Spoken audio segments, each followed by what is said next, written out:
We start tonight on the storm watch. Right now, hundreds of thousands still feeling the aftermath of the weekend's deadly storm. 3 people were killed statewide. 2 of them are in our area. Several homes and cars were damaged by the strong winds, knocking over trees. People across the state dealing with flooded roads and power outages. And snow continues to pile up in the Sierra, causing dangerous driving conditions. And flood watch and winter storm warnings are in effect. Good evening. I'm Laura Painter. Indeed. That's why we've got to start on the storm watch tonight. I'm Chris Thomas. Thanks for joining us. We do have live team coverage. Meteorologist Brendan Mincheff is standing by, tracking the timing of the storm and just how long it sticks around. ABC 10's Roxanne Elias is in Yuba County, where thousands are still without power tonight. But we do want to start with ABC 10's Jeannie Wynn. Keep in mind, we had very high winds at more than 60 miles an hour last night, and they left behind a lot of damage across Sacramento County. And county officials also say a Carmichael man was killed after a tree fell on him. Our Jeannie Wynn joins us live now. And Jeannie, I know that you have been following and surveying the damage all day long. You've seen some pretty dramatic scenes. What are you seeing right now?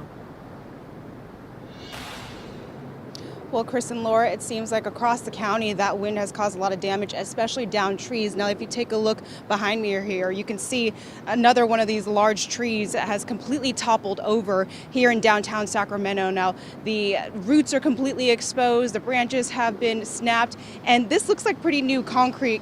Obviously, the tree has completely cracked that as well. You know, trees like this across the county have made it so that crews are busy all day, and it's also, caused a fatality. Now, according to county officials, a Carmichael man lost his life during the storm. Officials say 41-year-old Chad Enzi was killed after a tree fell on him at his home. His family did not want to talk to us today, but his girlfriend did tell us it happened in the backyard. Now, these fallen trees have caused a lot of issues for county officials and crews today as they continue to clean into this evening. We've had 145 down trees this morning, and crews have been working hard. We've had over 20 service calls for flooded streets in the Sacramento County area. There continues to be lots of trees and debris in the road following the high winds from last night's storm, and many residents today are left to clean up the mess, as well as crews with the county and SMUD. And at the peak of the storm, SMUD did say about 200,000 people did not have power. Now, along with power outages, county crews dealt with trees, flooding, and roadblocks. Now, as far as the continuing power outages go, SMUD says it's continuing to work and is prioritizing safety. They do encourage residents to check out their outage map and to report any continuing outages. Guys. Yeah, Jeannie, such dramatic scenes that you have been showing us. And power outages should not be taken lightly. They can mean all sorts of things like spoiled food, cold homes, and so much more. So don't forget to check in on your older or vulnerable loved ones. Jeannie Wynn, thank you for that update. And take a live look at the SMUD map right here. So many customers are still without power. This is a live look at SMUD's website. You can see more than 18,000 customers are without power, and there are nearly 800 active outages. Some of the most impacted areas are near Arden, Carmichael, and Citrus Heights. And take a look. Want to show you another outage map. As you can see, thousands across Northern California are impacted by the storm. More than 300,000 people are still in the dark as we speak. So, Brendan, how are things looking now? Is it over yet? The worst of the wind, certainly for us, is over at this point. Look at some of these max wind gusts that we saw yesterday, though. I included Point Reyes out here, out along the coast, almost 90-mile-per-hour wind gusts. But look at this. Mather, 68, McClellan, 66, Placerville, 64, the International Airport, 63, Executive, 60, Stockton, 60 miles per hour as well. Travis at 59, Modesto, 55, Davis at 47. We all saw the wind yesterday. The rain was a little more hit and miss, but certainly all of us got in on the very strong wind. Today, winds are absolutely nothing like what we've seen just 24 hours ago, gusting 20 miles per hour right now in Placerville, but we're not even seeing wind gusts across the valley at this point. One of the things we are watching for, though, is the chance for some thunderstorms as we go through the rest of the evening. Really, the next 3 to 4 hours looks to be prime chance for thunderstorms. Heavy rain, brief heavy rain at that. some wind, and potentially a quick funnel cloud possible with some of these storms because of the instability that is still in the air. There's not a whole lot out there on radar right now. A little bit of a storm just to the north of Sacramento, but there's no lightning with this. Again, just some brief heavy rain about to move through the Natomas Natomas area towards the International Airport. Snow continues in the Sierra, though, heavy at times. Still looking at moderate to heavy snow showers. This is Twin Bridges on Highway 50. There are no chain controls on 50 right now, although trucks are being screened. There are active chain controls on I-80, Kingvale to Truckee, and 89 is closed at Emerald Bay because of the snow load up there. I feel like the wind has been the big story, so we haven't talked all that much about the snow, but this has certainly been a big snowstorm. We'll also talk about Southern California and the rain they're getting a little bit later in the show. Yeah, lots to track, Brendan. Thank you.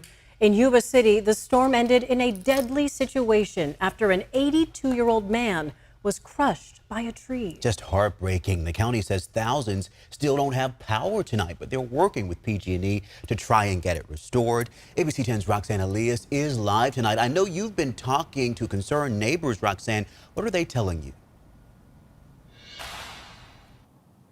Well, Chris and Laura, as you guys can imagine, a lot of the community here is heartbroken after learning that 82-year-old David Gomez lost his life in yesterday's storms. They tell us that the storm was one of the worst that they've seen in years. And just so you could see how strong those winds were, here you can see a toppled tree at Regency Park. Now, this is just a few blocks away from where Gomez lost his life. The wind was just blowing as hard as I've ever seen it blow, and the power went out about 7:30 last night, and it stayed out until around 10 o'clock this morning. Randy Cagle counts himself lucky after Sunday's storm in Yuba City knocked over the fence in his backyard.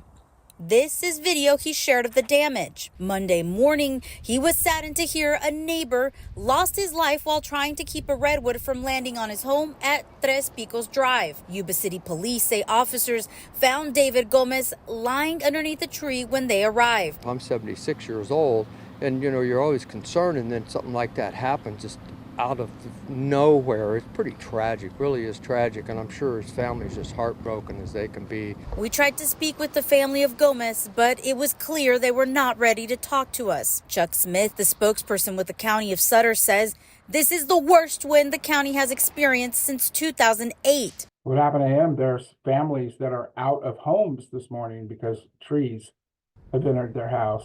And that's a very traumatic experience, I'm sure. Driving through Yuba City, we witnessed toppled trees, a trampoline and a fence, and several traffic lights out. So this morning, when we talked to PG&E, there were in excess of 10,000 customers in Sutter County without power, and currently there's about 5,000. Smith says the reason it's taken so long to restore power is because of the volume of people without power all over the state. The county says it has crews out working on cleanup. Meanwhile, the community sends their condolences to the family of David Gomez. Our hearts are broken that something like this happened to somebody in our neighborhood or anywhere, and they have our prayers and thoughts. The spokesperson with Sutter County says that there are at least 12 roads right now that are closed. He's asking you not to drive through any road that is flooded because you could be putting yourself in a lot of danger. Chris, Laura? So true. Turn around. Don't drown. That's the message that we cannot stress enough tonight. Our Roxanne Elias live for us tonight. Roxanne, thank you. Be sure to download the free ABC 10 app to stay up to date on the latest weather conditions. And don't forget to turn on notifications.